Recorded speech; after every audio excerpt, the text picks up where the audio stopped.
اگر آپ کو چاہیے تو آپ کو مل جائیں گے۔ ویٹرنز آف پاکستان جو ہیں جی، یہ پرانے وقت سے لکھتے رہے ہیں، پرٹیکولرلی 2005 سے پاکستان کے جو مسائل ہیں ان کو اسٹڈی کرتے رہے ہیں اور اس کے بارے میں لکھتے رہے ہیں کہ کیا پلسز ہے اور کیا ڈائنامکس ہے، کیا اس میں محرکات ہے۔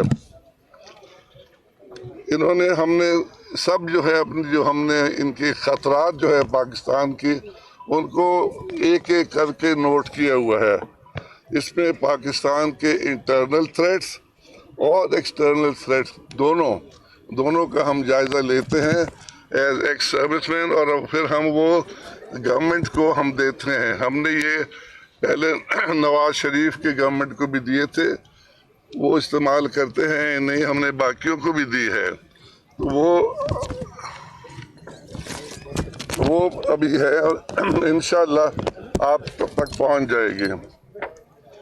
ہم نے بیسکلی جو ہے انٹرنل تھریٹ جو ہے جیسے بگڈر محمود صاحب نے ذکر کیا، ریاست اور فوج مخالف ٹرینڈز اور 5th جنریشن وارفیئر، انہوں نے بیسکلی یہ کہا کہ بہت انٹرنل اور ایکسٹرنل تھریٹس اس میں شامل جو ہے وہ بہت ہے۔ امریکن رپورٹیں، ان کی ریسرچ والی جو ان کی میڈیا، اور پھر ایک چیز جیسے ہم کہتے ہیں 7 ٹریجیکٹریز جو کہ باہر کے لوگ بناتے ہیں پاکستان کو کس طرح دبانے کا۔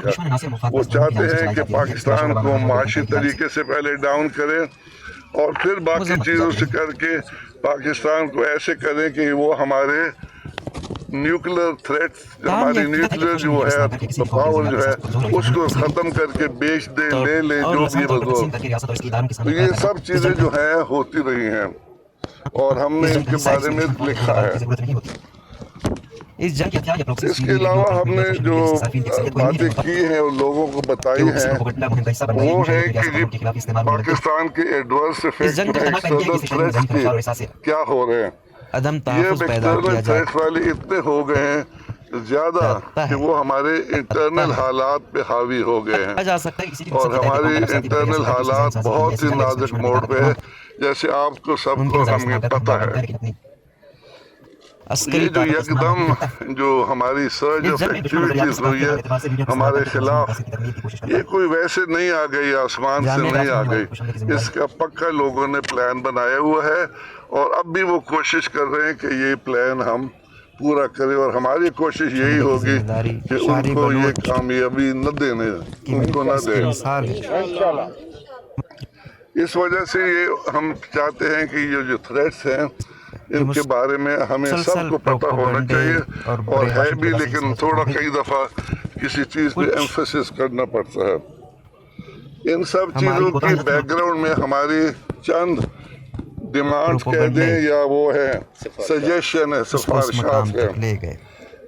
سب سے پہلی سفارش ہے کہ ہم ایک جوڈیشل کمیشن اپوائنٹ کریں جو کہ فکس کرے responsibility for the police high handedness before, during and after 25 May.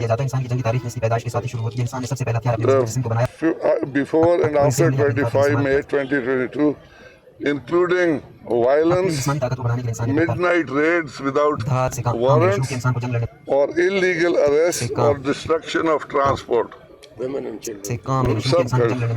دوسری پوائنٹ جو ہے وہ ہم یہی چاہتے ہیں جو کہ بگڈر محمود صاحب نے بھی ذکر کیا ہے، کیونکہ سب ہنگامے کے بیچ میں سب ہنگامے جو ہے وہ بیسکلی ریوالو کرتے ہیں around our present minister of interior mister Rana. تو ہماری یہی ڈیمانڈ ہے کہ ان کو برطرف کیا جائے۔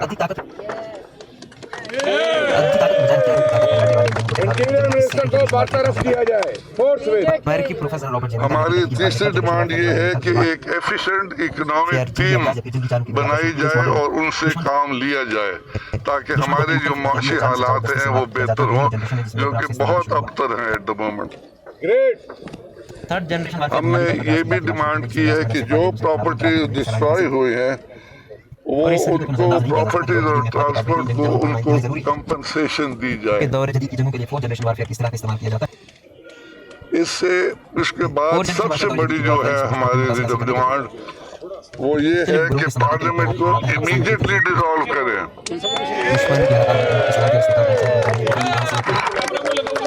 اور ان کے ماسٹر مائنڈز کو کہاں سے کس نے بنا دے رکھی ہے پاکستان نے سب ثبوت دنیا کے سامنے رکھے ہیں.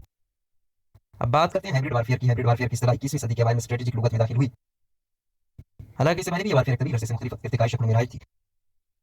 ہائبرڈ وارفیئر میں اسٹریٹجی مقاصد وصول کے لیے غلط معلومات پھیلانا، پروپیگنڈا، معاشی جبر، پراکسی، فلیشیا کی پشت پناہی اور سائبر حملوں کا وسیع استعمال شامل ہے. آسان